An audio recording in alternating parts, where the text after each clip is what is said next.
File করেছি, আশা করি আগামী সপ্তাহে হিয়ারিং হবে।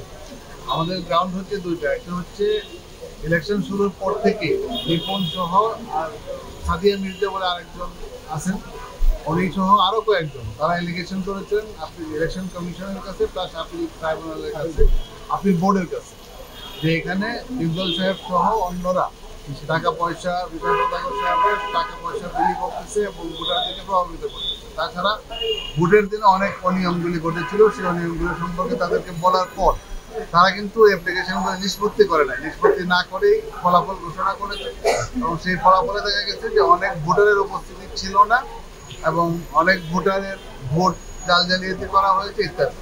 সবগুলির জন্য আমরা আপনার বোর্ডের কাছে চিঠি দিয়েছি, সেটা এখন পর্যন্ত নিষ্পত্তি হয়নি। এটার জন্য প্রপার ইনকোয়ারি চেয়েছি এবং ইনকোয়ারি সমাপ্ত না হওয়া পর্যন্ত ইলেকশন যেন স্থগিত, ফলাফল রেজাল্ট যেন স্থগিত থাকে, অথবা যারা এখন নির্বাচিত তারা যেন কার্যক্রম পরিচালনা করতে না পারে সেজন্য আমরা। তখন ধরেন একটা সিচুয়েশন ছিল, তখন হয়তো সে এত কিছু জানতো না, পরে যখন দেখেছে ভোটার ব্যালট সবগুলি হিসাব করেছে, হিসাব করার পর তার কাছে একটা ইলিগালিটি যদি হয়ে থাকে তাহলে এটা তো সবসময় ইলিগাল থাকে।